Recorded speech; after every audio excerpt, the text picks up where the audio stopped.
the spaceship that I'm waiting for. I'm flying up. So can you tell us what is the difference between the U.S. Space and Rocket Center and the Space and Rocket Center Foundation? The U.S. Space and Rocket Center is a commission of the state of Alabama. Its governing board is appointed by the governor. It's a state entity. And is primarily the museum. Museum and space camp. Okay. So the museum and its programs. Absolutely. As I like to say, Space Camp is the best known museum education program on the planet. I think that's very safe to say. That's what it is. Yes. And the foundation has a separate board. It is formed under IRS 501c3 guidelines. But there are different subclasses of 501c3s, and we're a 509A1, which means we're a component unit of a state entity, because there's a lot of things the state can't do. And in this world, a lot of corporations have a guideline that says they can only give to a 501c3. So it's not uncommon for a state entity to have a 501c3. So it enables a private business or a commercial business to make a donation to the museum without donating it to a government agency. Correct. Okay. Correct. And some have guidelines that prohibit that. So, yes, so we just become a different way of supporting the Rocket Center. Everything we raise goes to the Rocket Center and the Rocket Center only. Right. But when I retired from the government job, they offered the executive director job at the foundation. And I thought I would take it for a couple of years. I started in 2019, October 2019. That's been more than a couple of years. It's been more than a couple of years, but we had a pandemic come through. And when the museum closed, I well understood what we were facing because I had worked on the business side for so many years. And most of the revenue the Rocket Center earns through museum, gift shop, food, and space camp. When you're shut down, your revenue streams have been cut off. And yet you have so many national treasures. And you can't turn off the utilities. Right. They have to be in climate-controlled conditions. And though they laid off 90% of the staff, they did have to keep at least 10% because you have to take care of these facilities and these artifacts. It was a very, very scary time. Can you tell me how that compared to what you went through after 9/11? Because it sounds like there are some similarities in terms of the being a financial emergency. Well, in 9/11 we weren't closed, so you simply had to change your marketing.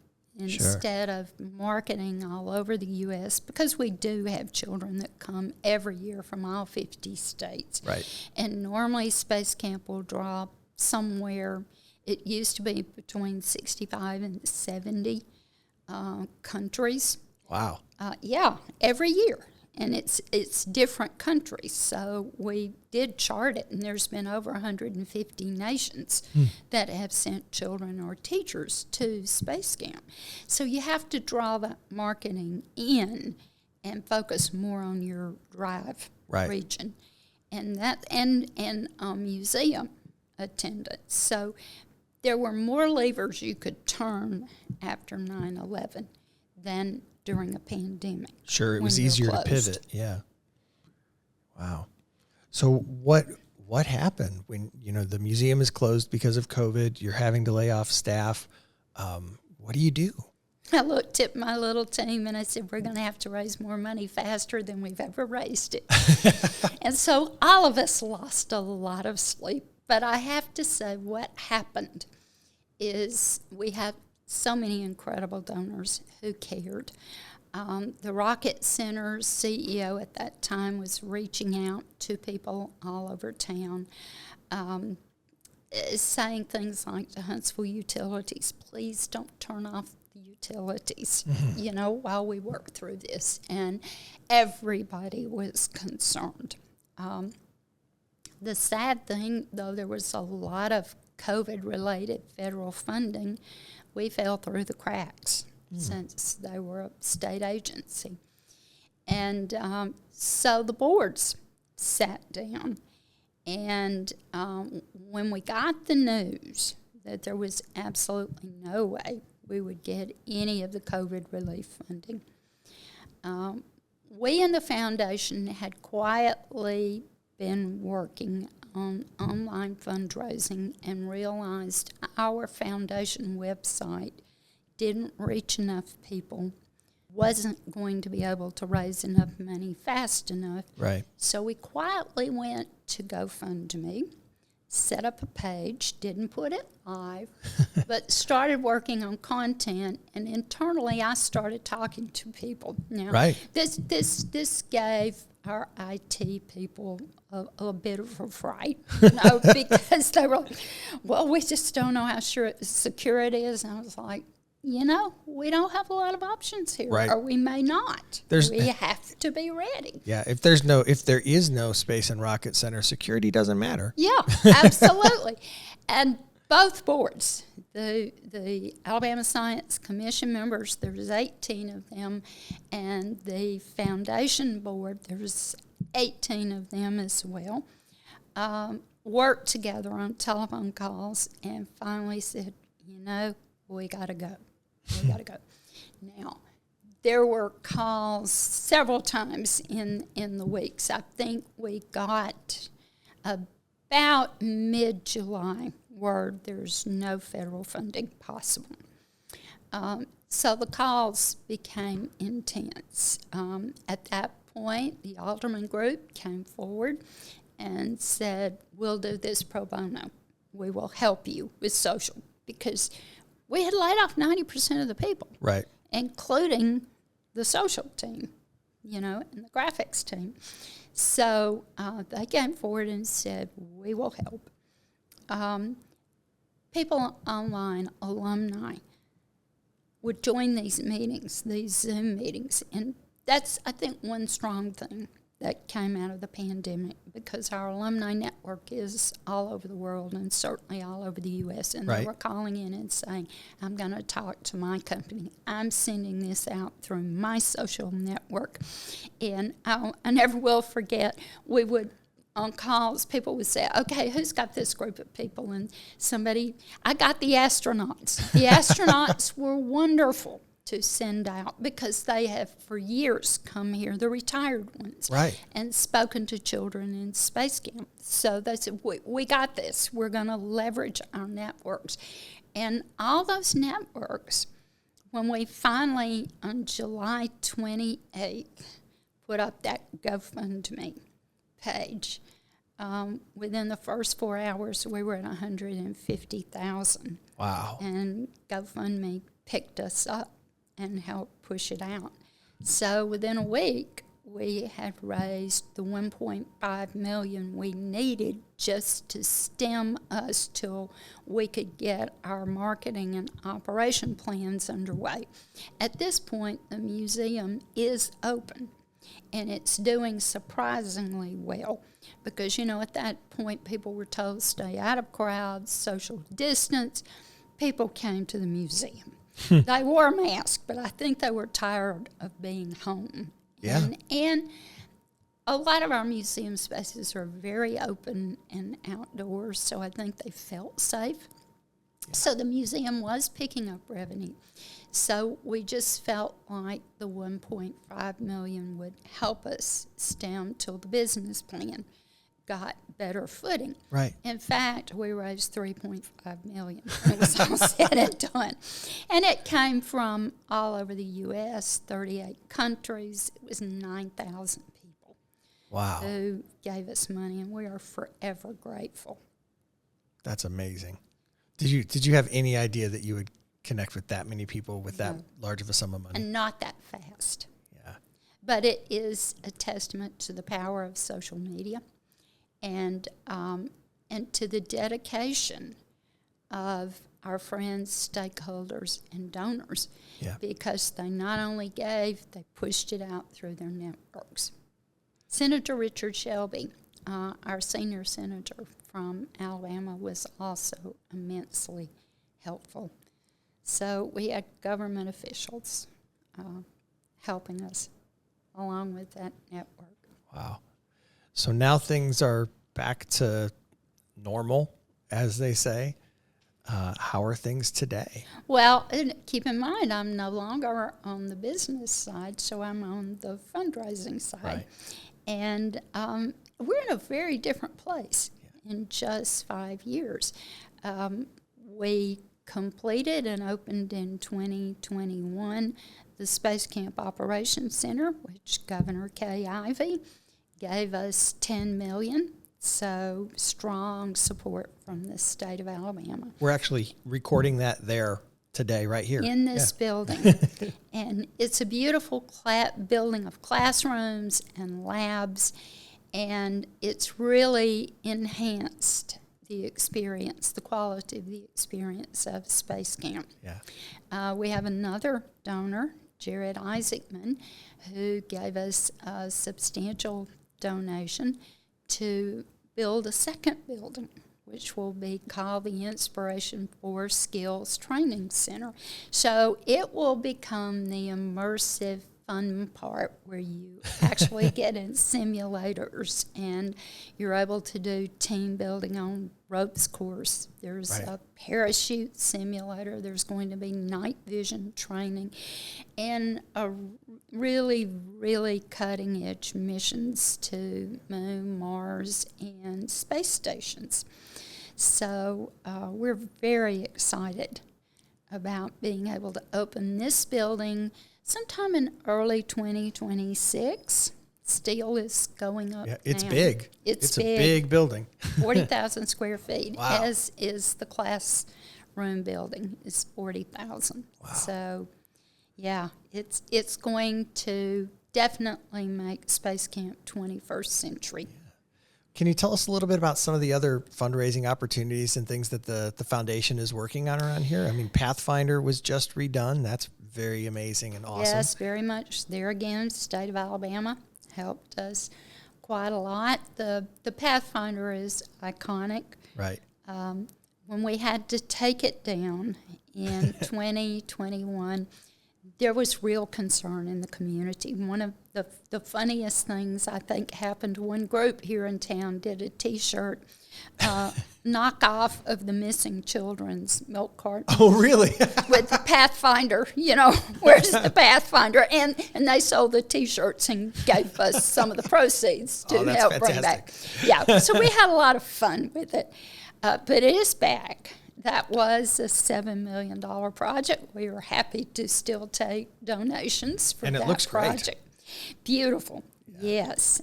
And Rocket Park also is now open. That was another $7 million project. I joke with people around here, and I said, your easy projects are 7. Your buildings run more like 20. So we stay very busy. But even as we are raising money for the facilities, we're also raising money for scholarships, because we've never lost our commitment and focus to making Space Camp available for any child who has a dream to come here. And prior to COVID, we were sending about 1,200 through on scholarships, and I think we're going to get close to that number this year. We have some wonderful partners and very diverse partners. You would expect some of the bigger companies like your Boeings and your Northrop Grummans and your Honeywells, and yes, they do send underserved children and teachers. Very important, because teachers can come here for professional development and in a week get 45 continuing education. Wow, that's a units. lot. So it is a lot.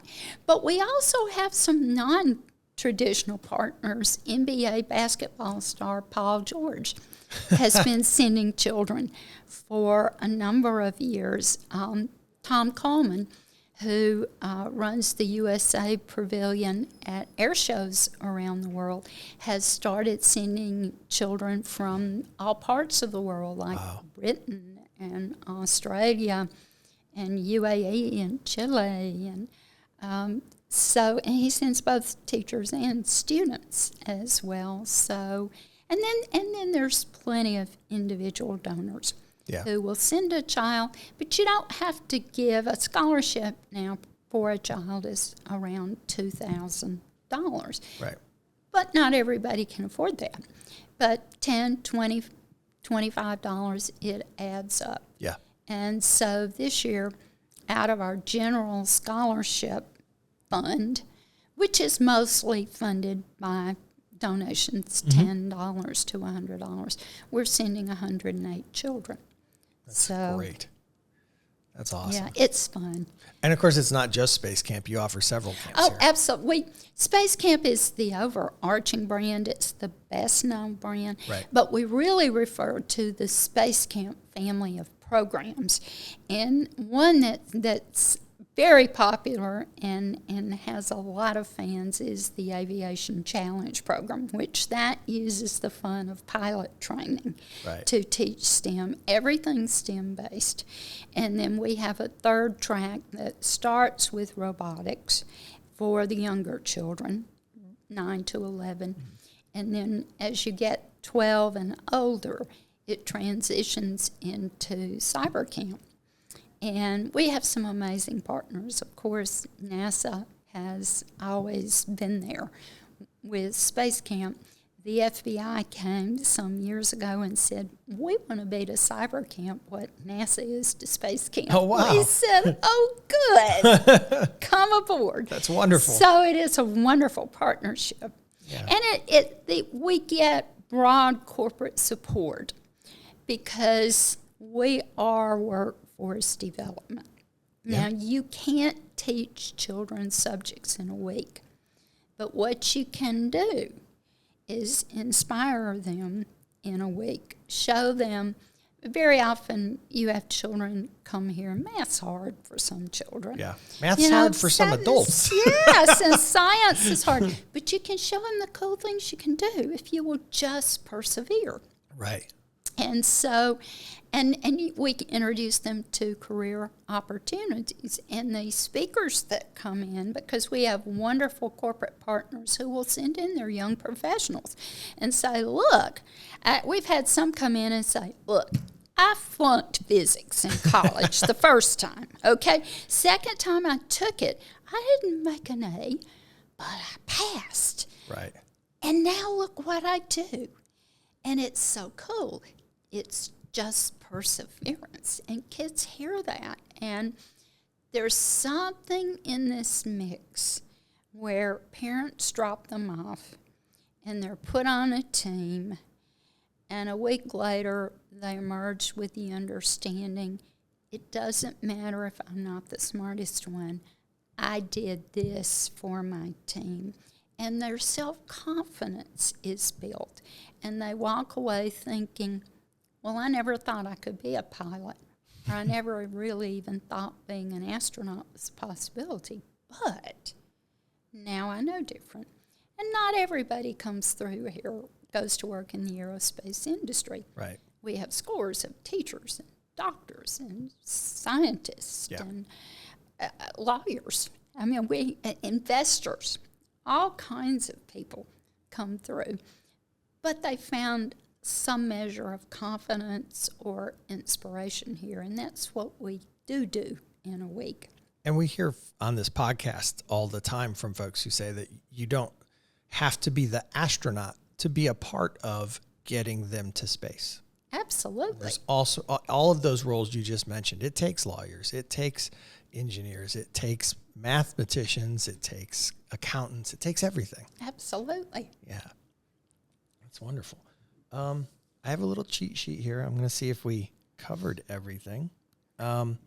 Is there anything you'd like to tell us about the foundation's board of directors? I think that's the only thing we didn't. I have the most awesome bosses. And they say yes, ma'am, to me because so many of them are young. There are 18 of them.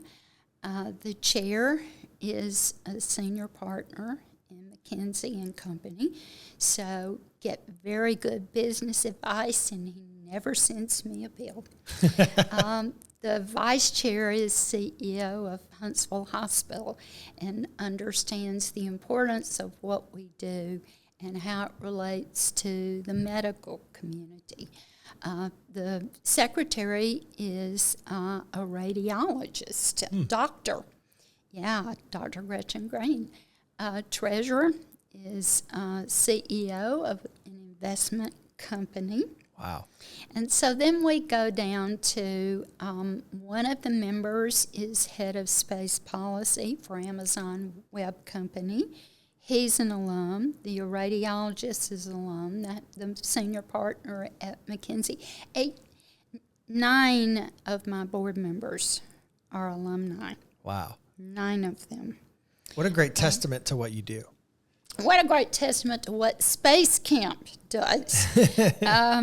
This morning, Blue Origin just sent up a flight. The senior VP for all operations for Blue Origin is one of my bosses. So, it's just they're stunning people. I invite people to go to rocketcenterfoundation.org and click on our board and read about these people. Yeah. They are amazing.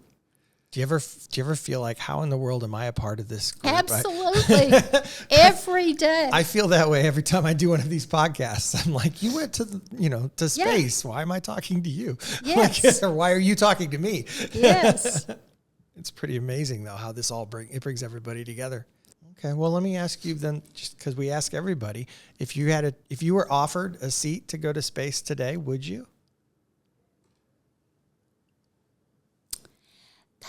That's a great question because I've always been I prefer to be in the background, making things possible.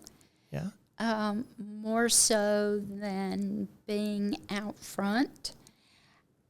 I think I would rather be in the flight director's seat. And we actually have an alum who, on the launch of All Women this morning, was. Michelle Christensen is the flight director for Blue Origin. And we do have them in all companies. So I really love kind of the support, the behind-the-scenes roles, but the roles that make it happen. Yeah. If that makes sense. What kind of advice would you give maybe a young person who's thinking about a career in STEM or space or even, museum or foundation type work? Don't be afraid to try it. It's rewarding. Especially STEM for some is hard, but you can do it. The most important thing is perseverance and learning to work as a team and thinking for yourself. So just go try it. I'm